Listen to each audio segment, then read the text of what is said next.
আগে রাত্রে আমরা 1:30টার দিকে ঘুমাইছি সবাই। বাবু বাবু ঘুমাইছে, আমিও ঘরে ঘুমাইছি।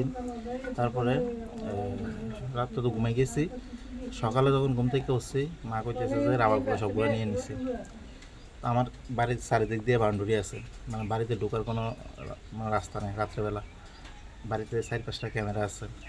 তারপরও এই যে ওয়ালটা আছে, এই ওয়ালটা টপকাইয়া এদিক দিয়া নামছে। নামিয়া এখানে রাবারগুলো আসছিলো, সবগুলো রাবার যত কমে প্রায় 280 কেজির মতন রাবার নিয়ে নিছে কালকে রাত্রে।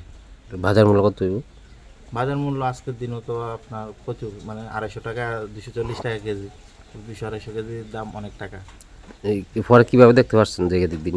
সিসিটিভি ক্যামেরা চেক করে দেখছি যে এদিক দিয়ে আইছে, তারা এদিক দিয়ে ওয়াল টপকাই আইছে, আইয়া আবার এদিক দিয়ে ফালাইয়া একটা বাইসাইকেল আমাদের ওইদিকে ওই আরেকজন কাকার তাইনের একটা বাইসাইকেল আসছিল, ওই বাইসাইকেলটা চুরি করছে। এই বাইসাইকেলটা দিয়ে ওই এরা আবারগুলো এদিক দিয়ে নিয়ে নিছে।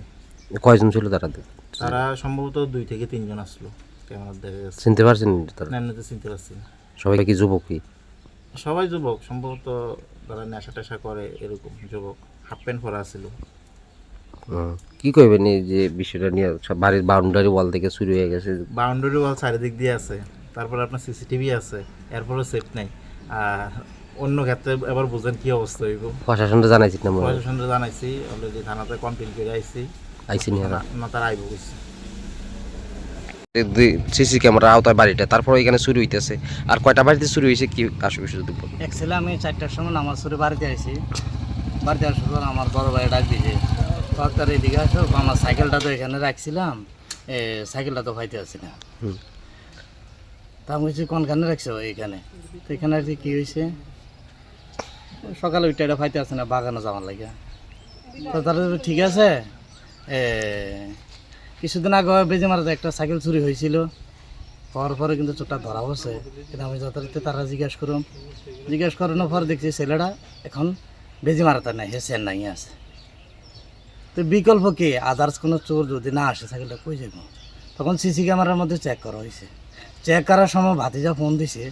এটা ভাতিজা ফোন দেওয়ার পরে আমি এখানেও আইছি। আর সিসি ক্যামেরাতে চেক করলাম যে বাউন্ডারি আছে, এই বাউন্ডারি দিয়ে কিন্তু সিঁড়ি দিয়ে যাওয়াটাও কিন্তু কঠিন ব্যাপার। তো মানুষ কীভাবে সেফ থাকবো?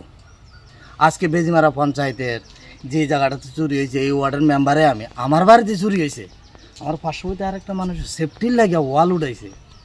আজকে 200-250 কেজি রাবার শুকায় তারা এখানে রাখছে। কীভাবে লই গেছে, বাউন্ডারি এখানে হাত দিয়া ফাটাইছে, এখান থেকে ধরছে, আমার বাড়িতে সাইকেলটা আনছে। এই সাইকেল দিয়ে চুরি করে তো মানুষের সেফ কোন জায়গাতে আছে? আমরা কোন সমাজে বাস করতে আছি?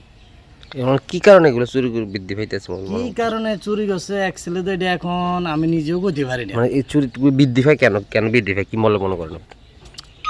এখন তো বেজি মারাতে জিনিসটি তো অ্যাকচুয়ালি নাই, হঠাৎ করে এই যে রাপা চুরিটা হয়েছে, এখন কি উদ্দেশ্যে নিয়ে হয়েছে কারণে হয়েছে, এখন তো চতুর্দিকে দেখে যাইতে আছে ফোলাফাইন। এখন যেটা আমি সিসি ক্যামেরার মধ্যে দেখলাম, তালিকার মধ্যে আছে নেশাগ্রস্ত বা আশুবিষ, এসব জিনিসের লগে মানুষ জড়িত। অ্যাকচুয়ালি গার্ডিয়ানে বাড়ি করে ছেলে সন্তান আছে কি না, যদি এই তত্ত্ব তালাশটা যদি আজকে এই ঘটনা বেজি মারাতে হয়েছে, আজকে আমার বাড়িতে হয়েছে, কালকে আপনার বাড়িতে হইব, পরশুদিন একটা গা সবার মধ্যে হইব। তো আমরা কোন সমাজে বাস করতে আছি? কীভাবে বাস করো? ওয়াল দিয়ে আমরা সেফটি রাখতাম পারতে আছি। কি চাইবেন প্রশাসনের কাছে? প্রশাসন আমি নিজে থানার মধ্যে ফোন দিয়েছি, ম্যাডামের সাথে কইছে ঠিক আছে তোমরা থানাতে আসো, আমার ভাইয়েরা এবং আমার বাতিজারা পাঠাইছি, প্রশাসনের কাছে যাই তোমরা একটা নালিশ করে আইও। প্রশাসন কইছে ঠিক আছে। কি দাবি রাখবেন তার কাছে এখন? একটু আমরা চোর কিভাবে ধরা যায়, আইনের আওতায় আনা যায়, ভবিষ্যতের দিকে যাতে এইসব ধরনের ঘটনা যাতে না হয়, এই আলোচনা প্রশাসন কইছে ঠিক আছে, প্রশাসন আসবো। Step into a place full of new ideas and opportunities at Techno India University Tripura, where you learn, grow and build your future. A place that truly helps your dreams become a reality.